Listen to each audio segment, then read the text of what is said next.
ನಮ್ಮ ಜಮಖಂಡಿ ತಾಲೂಕಿನಲ್ಲಿ ಬಿಜೆಪಿ ಬೆಂಬಲಿತ ಅಭ್ಯರ್ಥಿ MLA ಅದಾರೋ ಅಥವಾ ಕಾಂಗ್ರೆಸ್ ಬೆಂಬಲಿತ ಅಭ್ಯರ್ಥಿ ಅದಾರೋ ಅನ್ನೋದು ನಮ್ಮ ಜನಕ್ಕೆ 2 ವರ್ಷ ಆದ್ರೂ ಇನ್ನೂ ಗೊಂದಲ ಹೋಗೇ ಇಲ್ಲ.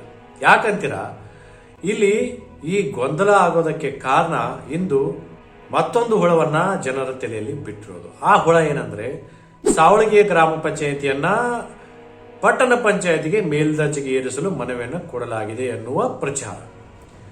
ಈ ಪ್ರಚಾರ ಯಾಕೆ ಅಂತ ಇದೀವಿ ಅಂದ್ರೆ, ಅಲ್ಲಿ ಕಾಣ್ತಾ ಇರೋದು ಯಾವುದು ಒಳ್ಳೇದು ಕೆಲಸ ಅಲ್ವಾ ಅಂತ ನೀವು ಯೋಚನೆ ಮಾಡ್ತಾ ಇದ್ರೆ, ಅಲ್ಲಿ ನಾನು ಅನ್ನೋ ಮಾತೇ ಎದ್ದು ಕಾಣ್ತಾ ಇದೆ. ಇದಕ್ಕೆ ಸಾಕ್ಷಿ ಎಂಬಂತೆ ಫೇಸ್ಬುಕ್ನಲ್ಲಿ, ವಾಟ್ಸಾಪ್ಗಳಲ್ಲಿ ಹರಿದಾಡುತ್ತಿರುವಂತಹ ಮನವಿ ಪತ್ರಗಳು ಹಾಗೂ ಅವರು ಸಚಿವರು, ಮುಖ್ಯಮಂತ್ರಿ, ಉಪಮುಖ್ಯಮಂತ್ರಿ ಅವರ ಜೊತೆ ತೆಗೆಸಿಕೊಂಡಿರುವಂತಹ ಫೋಟೋಗಳು. ಇಷ್ಟಾದ್ರೆ ಏನೂ ತೊಂದರೆ ಇರ್ತಿರ್ಲಿಲ್ಲ. ಆದ್ರೆ ಏನಾಗ್ತಾ ಇದೆ ಅಂದ್ರೆ, ಇಲ್ಲಿ ಬಿಜೆಪಿ ಅವರು ಹೇಳ್ತಾರೆ, ನಮ್ಮ ಜನಪ್ರಿಯ ಶಾಸಕರಾದಂತಹ ಜಗದೀಶ್ ಗುಂಗುಂಟಿ ಅವರು ಗ್ರಾಮ ಪಂಚಾಯಿತಿ ಸಾವಳಗಿಯನ್ನ ಮೇಲ್ದರ್ಜೆಗೆ ಏರಿಸಲು ಮನವಿಯನ್ನು ಕೊಟ್ಟರು ಅಂತ ಅವ್ರು ಹೇಳ್ತಾರೆ. ಇನ್ನು ಕಾಂಗ್ರೆಸ್ದವ್ರು ಏನ್ ಹೇಳ್ತಾ ಇದ್ದಾರೆ ಅಂದ್ರೆ, ಜಮಖಂಡಿಯ ಮಾಜಿ ಶಾಸಕರಾದಂತಹ ಆನಂದ್ ನ್ಯಾಮಗೌಡ ಅವರು ನೇತೃತ್ವದಲ್ಲಿ ಸಾವಳಗಿ ಗ್ರಾಮ ಪಂಚಾಯಿತಿಯನ್ನ ಪಟ್ಟಣ ಪಂಚಾಯಿತಿಯಾಗಿ ಮೇಲ್ದರ್ಜೆಗೆ ಏರಿಸಲು ಮನವಿಯನ್ನ ಕೊಡಲಾಯಿತು ಅಂತ ಅವ್ರು ಹೇಳ್ತಾ ಇದ್ದಾರೆ. ಈ ಮನವಿ ಕೊಡೋದೇ ಆಯ್ತು. ಆದ್ರೆ ಇಲ್ಲಿರುವಂತಹ ಇಂಟ್ರೆಸ್ಟಿಂಗ್ ವಿಷಯ ಏನಪ್ಪಾ ಅಂದ್ರೆ, ಸಾವಳಗಿ ಗ್ರಾಮ ಪಂಚಾಯಿತಿ ಇನ್ನು ಪಟ್ಟಣ ಪಂಚಾಯಿತಿ ಆಗೇ ಇಲ್ಲ. ಇವ್ರ ಪ್ರಚಾರ ಹೆಂಗಿದೆ ಅಂದ್ರೆ, ಸಾವಳಗಿ ಗ್ರಾಮ ಪಂಚಾಯಿತಿ ಪಟ್ಟಣ ಪಂಚಾಯಿತಿ ಆಗಿರೋ ರೀತಿಯಲ್ಲೇನೆ ಪ್ರಚಾರ ಮಾಡ್ತಾ ಇದ್ದಾರೆ. ಪ್ರಚಾರ ಮಾಡಿದ್ರು ತೊಂದರೆ ಇರ್ತಾ ಇರ್ಲಿಲ್ಲ. ಆದ್ರೆ ಆ ಪ್ರಚಾರಕ್ಕೆ ತಕ್ಕಂತೆ ಕೆಲಸನಾದ್ರೂ ಆಗ್ಬೇಕಲ್ವಾ? ಕೆಲಸ ಮಾತ್ರ ದೊಡ್ಡ ಸೊನ್ನೆನೆ. ಇಲ್ಲಿ ಬಿಜೆಪಿ ಅಂತಾನೂ ಇಲ್ಲ, ಕಾಂಗ್ರೆಸ್ ಅಂತಾನೂ ಇಲ್ಲ. ಇಬ್ಬರು ಅದೇ ಕೆಲಸವನ್ನ ಈಗ ಮಾಡ್ತಾ ಇದ್ದಾರೆ. ಜಮಖಂಡಿ ಒಳಗೊಳಗೆ ಜನ ನಗಾಕತ್ತಾರ. ಯಾಕಂತೀರ, ನಿಮ್ ಫೋಟೋಗಳನ್ನ ನೋಡಿ. ಒಬ್ಬೊಬ್ರು ಒಂದೊಂದ್ ತರ ಫೋಟೋಗಳನ್ನ ಫೇಸ್ಬುಕ್ಗಳಲ್ಲಿ, ವಾಟ್ಸಾಪ್ಗಳಲ್ಲಿ ಹರಿಬಿಡ್ತಾ ಇದ್ದೀರ. ಅವ್ರ ಪಾಡಿಗೆ ಸಚಿವರು ಅವ್ರು ಹೋಗ್ತಾ ಇದ್ದಾರೆ, ಫೋನಲ್ಲಿ ಮಾತಾಡ್ತಾ ಇದ್ದಾರೆ. ಮುಖ್ಯಮಂತ್ರಿಗಳು ಅವ್ರ ಪಾಡಿಗೆ ಅವ್ರು ಹೋಗ್ತಾ ಇದ್ದಾರೆ, ಉಪಮುಖ್ಯಮಂತ್ರಿಗಳು ಅವ್ರ ಪಾಡಿಗೆ ಅವ್ರು ಹೋಗ್ತಾ ಇದ್ದಾರೆ. ನೀವು ಮನವಿ ಹಿಡ್ಕೋತೀರ, ಫೋಟೋ ತೆಕ್ಕೋತೀರ. ಅದರೊಳಗೆ ಕೆಲವೊಬ್ರು ಎದ್ದೋ ಬಿದ್ದೋ ಅಂತ ಒದ್ದಾಡಿಕೊಂಡು, ಇನ್ನು ಕೆಲವೊಬ್ರು ಏನೋ ಸಾಧನೆ ಮಾಡೇ ಬಿಟ್ಟು ಅನ್ನೋ ರೀತಿಗೆ ಕ್ಯಾಮ್ರಾಗೆ ತೋರಿಸ್ಕೊಡ್ತಾರೆ. ಕೊಡ್ಲಿ, ಅದು ಅವ್ರ ಕರ್ತವ್ಯ. ಅದೇ ರೀತಿಯಾಗಿ ಸತ್ಯ ಹೇಳೋದು ನಮ್ಮ ಕರ್ತವ್ಯ. ಅದಕ್ಕಾಗಿ ವಿಚಾರ ಏನಿದೆ ಅಂದ್ರೆ, ಇಲ್ಲಿ ಈ ಪ್ರಚಾರದಿಂದ, ಈ ಮನವಿ ಕೊಡುವುದರಿಂದ ಸಾವಳಗಿ ಗ್ರಾಮ ಪಂಚಾಯತಿ ಪಟ್ಟಣ ಪಂಚಾಯತಿ ಆಗಲ್ಲ. ಒಂದು ವೇಳೆ ನಾ ಹೇಳೋದು ಸುಳ್ಳು ನಿಮ್ಗೆ ಅನಿಸ್ತಾ ಇದ್ರೆ, ಯಾರ ನಿಮ್ಮ ನಾಯಕರ ಬಳಿನೇ ನೀವು ಹೋಗಿ ಕೇಳಿ. ಬಿಜೆಪಿ ಅವರು ಗುರುಗುಂಟಿ ಅವ್ರ ಬಳಿ ಹೋಗಿ ಕೇಳಿ, ಕಾಂಗ್ರೆಸ್ನವರು ಆನಂದ್ ನ್ಯಾಮಗೌಡ ಅವ್ರ ಬಳಿ ಹೋಗಿ ಕೇಳಿ. ನಿಜವಾಗ್ಲೂ ಗ್ರಾಮ ಪಂಚಾಯತಿ ಪಟ್ಟಣ ಪಂಚಾಯತಿ ಆಗ್ಬೇಕಂದ್ರೆ ಅದಕ್ಕೆ ಏನ್ ಮಾಡಬೇಕು ಅನ್ನೋದನ್ನ ಹೋಗಿ ಕೇಳಿ. ಸುಖ ಸುಮ್ಮನೆ ಈ ರೀತಿ ದ್ವಂದ್ವ ಸೃಷ್ಟಿಸಿ ಕೆಲಸ ಆಗದೇನೆ ಪ್ರಚಾರ ಗಿಡಿಸ್ಕೊಳ್ಳೋದು ನಿಮ್ಮ ಗೌರವಕ್ಕೂ ಕೂಡ ಅದು ಶೋಭೆ ತರುವುದಿಲ್ಲ.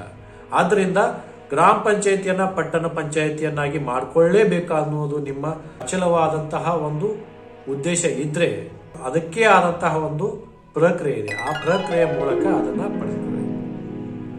ಅದು ಏನಂತ ನಿಮ್ಮ ನಾಯಕರು ಹೇಳ್ತಾರೋ ಬಿಡ್ತಾರೋ ಗೊತ್ತಿಲ್ಲ.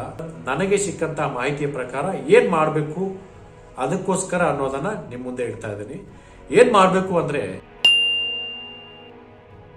ನಮ್ಮ ಸಾವಳಗಿಯ ಗ್ರಾಮ ಪಂಚಾಯತಿಯನ್ನ ಪಟ್ಟಣ ಪಂಚಾಯತಿಯನ್ನಾಗ ಮೇಲ್ದರ್ಜೆಗೆ ಏರಿಸುವಂತಹ ಯಾವುದೇ ಪ್ರಸ್ತಾವನೆಗಳು ಕೂಡ ಸದ್ಯಕ್ಕೆ ಸರ್ಕಾರದ ಮುಂದೆ ಇರುವುದಿಲ್ಲ.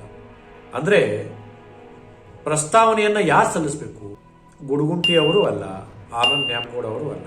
ಸಲ್ಲಿಸಬೇಕಾದವರು ಜಿಲ್ಲೆಯ ಜಿಲ್ಲಾಧಿಕಾರಿಗಳು, ಅಂದ್ರೆ ನಮ್ಮ ಬಾಗಲಕೋಟೆ ಜಿಲ್ಲೆಯ ಜಿಲ್ಲಾಧಿಕಾರಿಗಳು.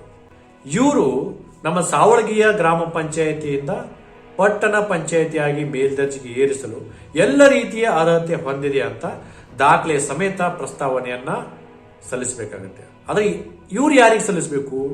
ನಿರ್ದೇಶಕರು, ಪೌರಾಡಳಿತ ನಿರ್ದೇಶನಾಲಯ ಅವರಿಗೆ ಈ ಮನವಿಯನ್ನ, ಈ ಪ್ರಸ್ತಾವನೆಯನ್ನ ಸಲ್ಲಿಸಬೇಕಾಗುತ್ತೆ. ಅವರಿಂದ ಸ್ವೀಕರಿಸಲ್ಪಟ್ಟಂತಹ ಈ ಪ್ರಸ್ತಾವನೆಯನ್ನ ಕರ್ನಾಟಕ ಪೌರಸಭೆಗಳ ಅಧಿನಿಯಮ 1964ರ ಕಲಂ 349 ಅನ್ವಯ ಅರ್ಹತೆ ಹೊಂದಿದ್ದರೆ ಈ ಪ್ರಸ್ತಾವನೆಯನ್ನ ಸರ್ಕಾರದಲ್ಲಿ ಸ್ವೀಕೃತವಾದಲ್ಲಿ ನಿಯಮಾನುಸಾರ ಪರಿಶೀಲನೆ ಮಾಡಿದ ನಂತರ ಸಾವಳಗಿ ಗ್ರಾಮ ಪಂಚಾಯತಿಯನ್ನ ಪಟ್ಟಣ ಪಂಚಾಯತಿಯಾಗಿ ಘೋಷಣೆ ಮಾಡ್ತಾರೆ. ಇದು ನಿಯಮ ಇರೋದು. ಈ ನಿಯಮವನ್ನ ಗಾಳಿಗೆ ತೂರಿ ನೀವು ಎಷ್ಟೇ ಮನವಿ ಹಿಡ್ಕೊಂಡು ಅವ್ರ ಹಿಂದೆ ಬೆನ್ನತ್ತಿ ರಸ್ತೆಯಲ್ಲಿ ತರಬಿ ಮನವಿ ಕೊಟ್ಟರೂ ಕೂಡ 100% ಹೇಳ್ತೀನಿ, ನಮ್ಮ ಸಾವಳಗಿ ಗ್ರಾಮ ಪಂಚಾಯತಿ ಪಟ್ಟಣ ಪಂಚಾಯತಿ ಆಗದೆ ಇರುವುದಕ್ಕೆ ಕಾರಣನೇ ಈ ರಾಜಕಾರಣಿಗಳು ಅನ್ನೋದು ಸತ್ಯ. ಈ ವಿಷಯವನ್ನ ನಾನು ಹೇಳ್ತಾ ಇಲ್ಲ. ಈ ವಿಷಯವನ್ನ ಸಾವಳಗಿ ಗ್ರಾಮ ಪಂಚಾಯತಿಯನ್ನ ಪಟ್ಟಣ ಪಂಚಾಯತಿಯಾಗಿ ಮೇಲ್ದರ್ಜೆಗೆ ಏರಿಸಬೇಕಾದರೆ ಇದೇ ರೀತಿಯಾದಂತಹ ಒಂದು ಪ್ರಕ್ರಿಯೆಯನ್ನ ಮಾಡಬೇಕು ಅನ್ನೋದನ್ನ ಕರ್ನಾಟಕ ಸರ್ಕಾರ ತನ್ನ ಉತ್ತರದಲ್ಲಿ ಕೊಟ್ಟಿರುತ್ತದೆ. ಆದ್ದರಿಂದ ಈ ನಿಯಮ ಪಾಲಿಸಲಿ, ಎಲ್ಲರಿಗೂ ಒಳ್ಳೇದಾಗುತ್ತೆ. ಪಟ್ಟಣ ಪಂಚಾಯತಿ ಆದ್ರೆ ಯಾರಿಗಾದ್ರೂ ಕೆಟ್ಟದಿದೆಯಾ? ಒಳ್ಳೇದೇ ಆಗುತ್ತೆ. ಈ ಮಾತನ್ನು ಹೇಳೋದಕ್ಕೆ ಕಾರಣ ಎಂದರೆ ಕಳೆದ 2 ವರ್ಷಗಳ ಹಿಂದೆ ಸಾವಳಗಿಯನ್ನ ತಾಲೂಕು ಮಾಡಬೇಕು ಅಂತ ಹೇಳಿ ಗ್ರಾಮ ಪಂಚಾಯತಿ ಎಲೆಕ್ಷನ್ ಬಹಿಷ್ಕಾರ ಮಾಡಿದ್ವಿ. ಆ ಗ್ರಾಮ ಪಂಚಾಯತಿ ಎಲೆಕ್ಷನ್ ಬಹಿಷ್ಕಾರ ಮಾಡಿದ್ದು ಅದನ್ನ ಕಂಟಿನ್ಯೂ ಆದ್ರೂ ಮಾಡ್ಬೇಕಲ್ವಾ? ಅದನ್ನ ಬಿಟ್ಟು ಮತ್ತೆ ಗ್ರಾಮ ಪಂಚಾಯತಿ ಎಲೆಕ್ಷನ್ ಅನ್ನ ಮಾಡಲು ಅವಕಾಶ ಮಾಡಿಕೊಟ್ರಿ. ಅದು ಯಾಕೆ? ನಿಮಗೆ ಅಧಿಕಾರ ವಹಿಸಿಕೊಳ್ಳಬೇಕಾಗಿತ್ತು. ಮೊದಲು ಒಂದಕ್ಕೆ ಸ್ಟಿಕ್ ಆನ್ ಆಗೋಣ, ಒಂದಕ್ಕೆ ನಿರ್ದಿಷ್ಟವಾಗಿ ನಿಂತ್ಕೊಳ್ಳೋಣ.